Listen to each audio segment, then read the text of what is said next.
আমাদের এই পৃথিবীতে মোট ১৯৩টি দেশের মধ্যে প্রচলন রয়েছে বিচিত্র সব রীতিনীতি ও নিয়মকানুনের।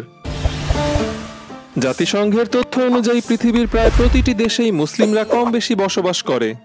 পৃথিবীর মোট দেশগুলোর মধ্যে মুসলিম সংখ্যাগরিষ্ঠ দেশের সংখ্যা ৫৭টি। পৃথিবীতে এমন কিছু দেশও আছে যেখানে ইসলাম চর্চায় মুসলমানদের বিরুদ্ধে আছে বিধিনিষেধ।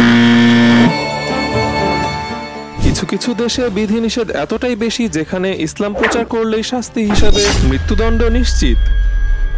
চলুন জানা যাক এসব দেশ সম্পর্কে যেখানে মুসলমানদের জন্য ইসলাম চর্চা এবং প্রচার করা প্রায় অসম্ভব। Vatican city.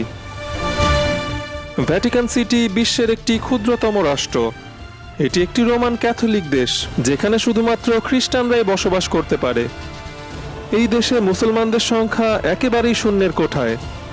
ভ্যাটিকানে ইসলাম প্রচারে একরকম অঘোষিত নিষেধাজ্ঞা রয়েছে, যার ফলে এখানে ইসলামের প্রচার এবং পালন করা এখন পর্যন্ত সম্ভবপর হয়নি। সলোমন দ্বীপপুঞ্জ। ৭ লাখ জনসংখ্যা নিয়ে গঠিত একটি দ্বীপ রাষ্ট্র সলোমন দ্বীপপুঞ্জ। এখানকার জনগণের নিজস্ব বিশ্বাস এবং সংস্কৃতির জন্য ইসলাম প্রচারে নিষেধাজ্ঞা আছে এই দেশটিতে। মাত্র ৭০ জনের কাছাকাছি মুসলমান এই দেশটিতে বসবাস করে। এখানে একটি মাত্র মসজিদ রয়েছে মুসলিমদের জন্য। সরকারিভাবে নিষেধাজ্ঞা না থাকলেও স্থানীয়দের সংস্কৃতির সাথে সাংঘর্ষিক হওয়ায় তীব্র বাধার মুখে ইসলাম ধর্ম পালন অত্যন্ত গোপন এবং সীমিত এই দ্বীপরাষ্ট্রটিতে। উত্তর কোরিয়া। ধর্মীয় স্বাধীনতার দিক দিয়ে কঠোর বিধিনিষেধ আরোপিত একটি দেশ উত্তর কোরিয়া। এখানে সরকারিভাবে ধর্ম পালনে রয়েছে কঠোর নিষেধাজ্ঞা। দেশটির মানুষদের মধ্যে ধর্মীয় বিশ্বাসকে কঠোরভাবে দমন করা হয়। এখানে উত্তর কোরিয়ায় সব ধরনের ধর্ম পালনে রয়েছে কঠোর নিষেধাজ্ঞা।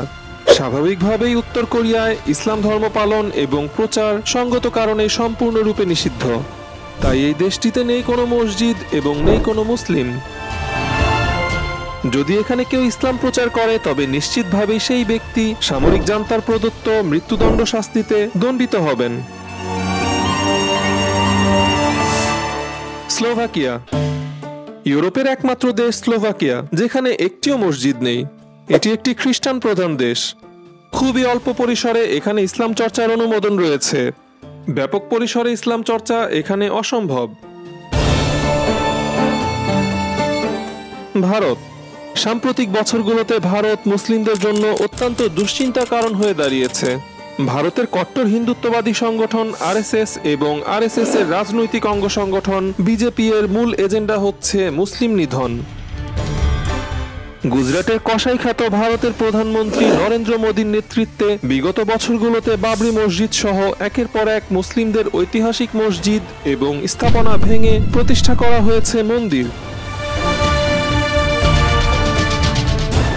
এছাড়াও সাম্প্রদায়িক দাঙ্গা বাঁধিয়ে মুসলমান হত্যা, নামাজ আদায়ে বাধা, জোরপূর্বক ধর্মান্তরিত করা, নাগরিক এবং সামাজিক সুবিধা বঞ্চিত সহ নানা রকম অত্যাচার চলছে ভারতের মুসলিমদের ওপরে। ভারতে প্রায় ২০ কোটির কাছাকাছি মুসলমানদের বসবাস। ভারতীয় উপমহাদেশে ইসলামিক বহু পণ্ডিত এবং সুফি সাধকের আবির্ভাব ঘটেছে অতীতের বিভিন্ন সময়কালে।